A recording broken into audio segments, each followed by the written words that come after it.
은퇴가 사실 편안하고 그 축하할 일이 되지 못하는 이유 중에 하나는 걱정 때문이죠. 예, 주로 포트폴리오, 그다음에 주식 시장의 걱정을 한꺼번에 끌어안고 이제 은퇴로 들어가기 때문에. 왜냐하면 은퇴 전에는 그럼 뭐가 다르냐? 그때는 은퇴 상황처럼 내가 실패가 이제 그 뭐랄까 돌이킬 길이 없는 상황은 아닌, 그래도 뭐 특별한 일이 생기면 조금 더 허리띠를 졸라매고 살거나 혹은 뭐 그 마음속에 각오하고 가면 되는데, 은퇴는 그런 면에서는 훨씬 더 두려운 이유가 어찌할 수 없는 환경에서 맞이하게 될 거라는 거죠. 뭐냐면 이제 간단히 말하면 직업 같은 거고 직장 같은 거겠죠. 직장을 원활하게 다시 갖거나 또 일을 다시 이제 원한다면 더 할 수 있거나 이러지는 않는 일들이 좀 있는 것 같아요. 사실 현실적으로는 이 말도 맞는데요. 제가 최근 다큐멘터리 같은 것들을 봤더니 50대 대한민국 같은 경우는 회사 계속 해오던 일을 그만두게 되는 그런 퇴직이나 이런 부분들이 대부분 50에서 55세 사이더라고요. 공식적으로 이제 정해진 은퇴가 60인 데들도 많은데도 전체 다수는 50에서 55세 사이에 나오는데, 그런 분들이 특징이 뭐냐면 모두가 실감하게 되는 게 뭐냐면 그러니까 일자리 얻기가 굉장히 어렵습니다. 예, 잘 안 뽑더라고요. 예, 여러 가지 면에서 그렇습니다. 예, 그래서 그런 부분들이 이제 체감적으로 느껴져 오다 보니까 기본적으로 은퇴 이후에는 뭔가를 할 수가 없을 거다라는 생각에서 만약에 어려움이 온다면 그냥 떠나야 되는 상황일 거라는 것 때문에, 그래서 항상 걱정이 좀 넘치는 것 같아요. 전에도 한번 말씀드렸지만 은퇴했기 때문에 오히려 시간이 나는데 그 시간 동안 건강과 돈 걱정을 더 많이 하게 됨으로 해서 사실 좀 어려움이 생기는 거죠. 그런 측면에서 저는 건강에 대한 걱정은 덜어드릴 수 없지만 돈에 대한 걱정은 조금 이제 덜어드릴 수 있도록 12번에 걸쳐서 진행했던 것 같아요. 그리고 그 12번에 걸쳐서 제가 이 연금 관련된 프로젝트를 진행했던 그 의미 안에는 뭐가 있냐면, 모두에게 맞는 포트폴리오 배분이란 게 없기 때문에, 적절한 포트폴리오 배분이란 게 뭐냐면 개인의 재정 상황에 따라 완전히 너무나 다르기 때문에, 그래서 개개인별로 충분히 자기 자신에 대한 이해와 나에게 맞는 방법을 검토하기 위해서는 일단 자기를 평가할 수 있는 방법이 있어야 하고, 두 번째는 자기에게 맞는 방법을 선택하기 위해서는 어떤 선택의 폭이 있어야겠죠.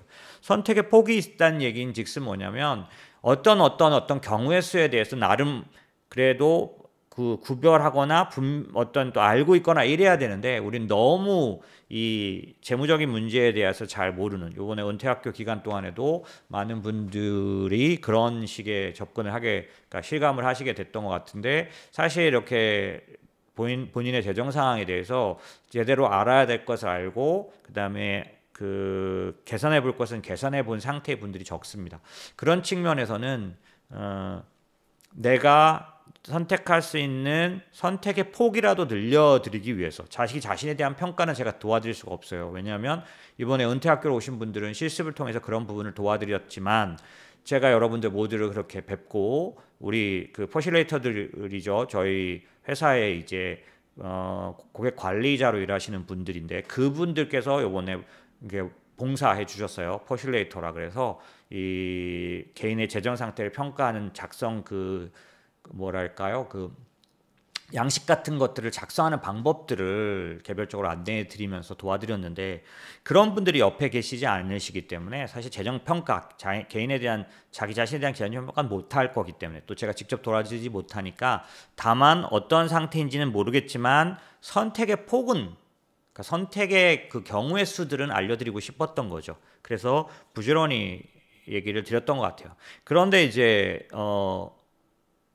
그 과정에서도 제가 확실히 알게 된 건 이거예요. 모건하우저리라는 사람이 말한 이 유연성이 높을수록 다음에 무슨 일이 일어날지 알 필요가 줄어든다. 이거 뭐냐면, 아까 이제 다음에 무슨 일이 일어날까 걱정이 실제로 은퇴자에게 있어서 가장 큰 어떤 장애 요인인데, 그 장애 요인, 다음에 무슨 일이 일어날지 알아야만 될 것 같은 그 걱정을 더는 방법은 more flexibility, 그러니까 조금 더 자기 상태를 조금 더 그러니까 어떤 위험이 닥쳐왔을 때도 대응이 가능한 상태를 만들어 놓는 게 좀 필요한 거죠.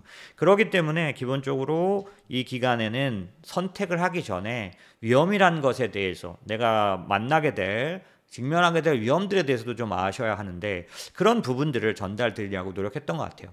이게 이제 작년도 5월 22일 날 제가 처음으로 진행했던 그 연금 프로젝트 첫 번째 날 프롤로그로 연금 투자 전략, 오늘 이제 말씀드리는 내용, 이게 가장 소중한 지식이다 라고 제가 그때 말씀드렸던 것 같아요. 이 가장 소중한 지식이라고 생각하는 이유를 제가 그때도 한 10여 분 이상 아까 막 이렇게 주장했던 것 같아요. 이게 얼마나 중요한 얘기인지.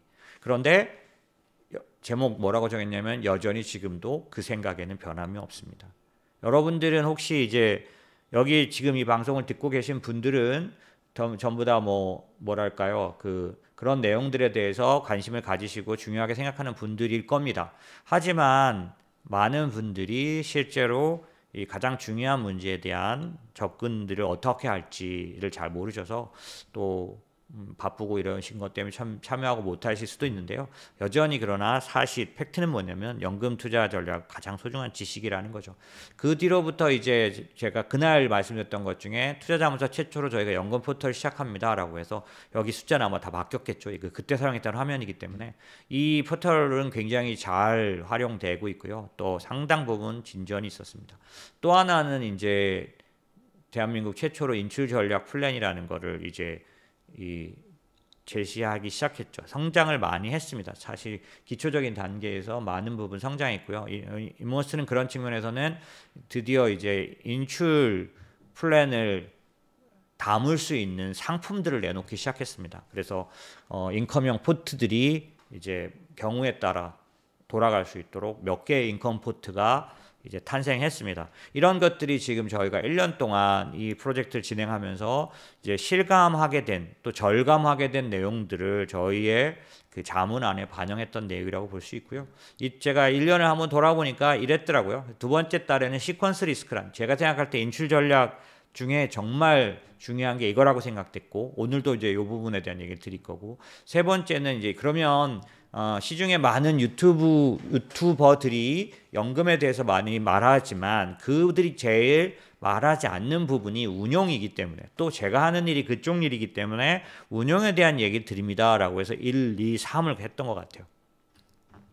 그리고 또 돌아보니 아까 오늘 제가 말씀드린 내용 중에 뭐가 있냐면, 인출 전략에 들어가게 되면 이제 포트폴리오 비중 같은 것들이 당장 부닥치는 문제예요. 그래서 전체적으로 인컴 자산으로 가져갈 건지, 아니면 주식 80, 채권 20, 주식 70, 채권 30, 주식 50, 채권 50, 혹은 그 반대 이런 비중들을 조절하면서 채권 자산을 통해서 시장의 급락이나 하락, 최근 4월 달에 진행됐던 것 같은 그런 멘탈이 붕괴될 정도로 갑자기 걱정스러운 사태를 이 채권의 보유를 통해서 대비해가는 그런 포트폴리오들을 가져가게 될 텐데, 사실 이거는 얼마든지 이론적으로 말할 수 있지만 중요한 게 뭐냐면, 그럼 그 주식 70, 주식 50% 할 때 그 주식이 뭐냐는 거예요. 그 주식이 그냥 단순하게 그러면 S&P 500을 넣는 거냐, 아니면은 그 종목을 내가 골라서 넣는 거냐, 이런 것들에 대한 것들을 알려드리기 위해서 저는 다른 데서 하지 않는 강의들을 했어요. 그래서 배당 투자를 자세히 다루다 보니까 또 채권도 알려드려야 돼서 채권에 대한 상세한 내용 안내드렸고요. 왜냐하면 채권 20, 채권 50, 채권 70%가 될 때 그럼 그 70%까지도 늘어나는 그 채권이 뭐냐는 거예요. 그러니까 그냥 우리가 채권 아니야? 라고 할 수 있지만, 들어가면 채권은 국채, 회사채, 또 회사채에서도 등급, 그다음에 하이힐드, 그다음에 옵션형 이런 것들, 그다음 우선 뭐라 그럴까요? 상환 전환형 이런 것들, 제가 이 채권 투자 때 설명 여러 가지가 있습니다. 그런데 인출 자산에 더 적합한 것들도 있고요. 아니면 여러분이 잘 안 해, 요즘은 이제 많이 일반화됐지만 직접 채권을 사는 거. 그다음에 최근까지도 저희가 추천드렸던 미국 중기 회사채 ETF, 뭐 이런 것들이 어떻게 머릿속에 남아 있으려면 채권에 대한 지식이 필요해서 이런 얘기를 드렸던 거죠. 그런가 하면 대체 투자, 이거야말로 어디서도 잘 다루지 않는, 일반인들에게 설명하지 않는 쪽이었는데요. 왜 이 대체 투자가 중요하냐면 어떤 시기에는 멀티에셋 전략이 굉장히 강력하게 중요하다는 거. 지금까지 시장에서는 오직 주식, 채권 정도 얘기였다면 그거 외에 얼터너티브 대체 투자들에 대한 지식이 훨씬 더 유용하다는 얘기. 이때 뭐 리츠부터 시작해서 대안 투자에 대한, 저희가 이제 고액자산가 상품이지만 중산층 분들에게 지금 그 사모상품 제공하는 것 중에 BDC라는 게 있습니다. 그래서 BDC 상품 같은 것들을 여기서 설명을 드렸었어요. 그런가 하면 이제 인컴 투자는 많이 알고 계시지만 그 인컴 투자의 다양한 모습들과 그 위험 같은 것들을 말씀드렸고요. 이제 그 중에 전략적 인출 설계라는 걸 한번 설명드렸고, 그 다음에 인출 전략의 새로운 트렌드를 한번 설명드렸고요. 오늘 드디어 마감합니다. 연금 자산 배분 전략이라 그래서 이 지금까지 진행해왔던 내용들을 통틀어 정리하면서 말씀을 드리는 내용이죠. 그 얘기인즉슨 여전히 동일합니다. 첫 번째 명제는 이거예요. 연금 자산 관리, 은퇴 자산 관리, 연금 자산 배분, 또 뭘로 불러도 좋습니다. 이 명제에 대한 중요한 첫 번째 원칙은 적립기와 인출기의 운영 방법이나 전략은 완전히 다르다라는 겁니다. 여러분이 이해해야 될 게 그거예요. 적립기의 자산 배분 방법, 적립기의 운용 방법과 인출기에 들어갔을 때 방법은 완전히 달라야 한다는 거고요. 그렇기 때문에 이 분기점에 와 있는, 앞으로 은퇴가 2년이 남아있고 3년이 남아있고 1년이 남아있는 분들에게는 이제 전적으로 변화의 어떤 준비나 실제 그 전환의 계기를 가져야 한다는 겁니다. 이건 어떤 문제냐면 최근 4월 달에 이제 갑자기 관세를 이제 드러내놓으면서 미국 시장이 단순하게 미국 시장이 하락한 뿐만 아니라 미국 시장 위기설까지 오면서 사실 작년도에 많은 분들이 또 올해 초까지 이제 국장 탈출은 지능순이다 뭐 이래가지고 막 갔는데 그 미국 자산이 어마어마하게 무너지면서 특히나 또 미국에 대한 의문, 전 세계 패권 국가로서 그런 것까지 같이 그치면서 그거를 증명이라도 하듯이 미국 국채가 그냥 막 폭등을 하는 이런 것들이 올 때 사실상 작년도에 한국 손절하고 미국으로 옮긴 사람들 입장에서는 날벼락이 떨어진 것 같았을 수 있습니다. 그리고 또 그 사안 자체가 어땠냐면 관세에 대한 건 도저히 희망이 없는 뉴스였던 거죠.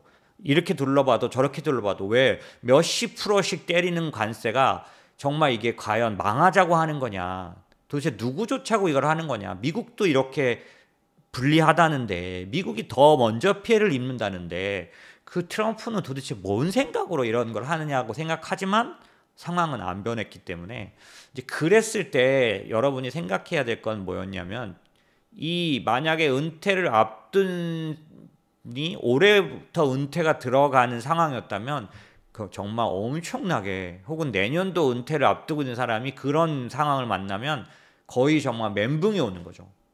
계획이 다 틀어지는 겁니다. 그래서 제가 여러 번 말씀드리지만 2008년 금융위기 때 미국에서 나오는 많은 데이터 중에 상당히 저한테 뼈아프게 남아있는 것 중에 하나는 이 금융위기 때문에 그 상당히 높은 비중, 그 당시에 이제 상당히 의미 있는 비율의 사람들이 은퇴를 실제로 미뤘다. 왜냐하면 내가 준비해 놓은 10억이 금융위기가 터졌을 때 7억이 돼버리고 6억이 돼버린 상황이다 보니, 하루아침에, 물론 하루 만에 그렇지는 않지만 그런 상황이 되다 보니 도저히 계획대로 은퇴로 들어갈 수는 없었던 거죠. 그런 일들을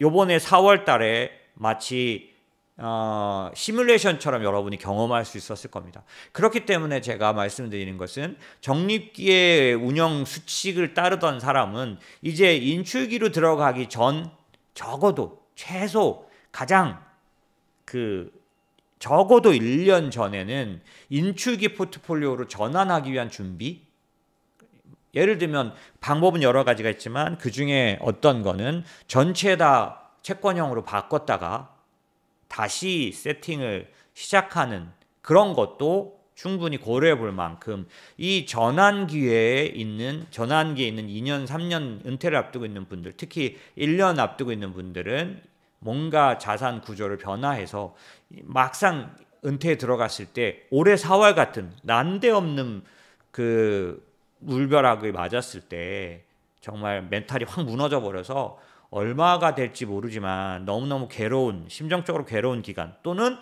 그거를 두려워서 갑자기 매도하고 바꾸고 하면서 한 10년, 20년 어렵게 번 돈의 10%, 20%를 그냥 통째로 날려버리는 그런, 나중에 후회해도 바꾸기 어려운 그러한 그 내용들을 돌이키지 못하는 그런 일을 하지 않기 위해서는 전략이 필요하다는 겁니다. 그래서 인출기로 들어가기 전 1년 전 정도 되면 적어도 자산의 전환을 가져와서 예기치 않은 시장의 어떤 변동성에 대응할 준비를 시작하는 게 좋다라는 거죠. 그런 측면에서는 그럼 모두가 그래야 되느냐? 그렇지 않다라는 거죠. 아까 말씀드린 것처럼 이 인출기의 전략은 이제 말씀드릴 것처럼 상당히 다양합니다. 근데 그거는 어떤 게 나한테 맞느냐는 어떤 거가 중요하냐면 내가 아는 만큼, 내가 또 계획해 놓은 만큼에 따라 다르기 때문에 제가 단적으로 딱 말씀드리지 못하고 굉장히 이렇게 다양하게 말씀드리는 이유는 어떤 분은 이런 케이스가 맞고 어떤 분은 이런 케이스가 맞다는 사실을 이제 반영하시는 게 좋고, 그런 면에서는 부지런히 공부하는 건 정말 너무너무 행복한 은퇴를 위해서는 중요하다고 필요하다라고 생각하는 거죠.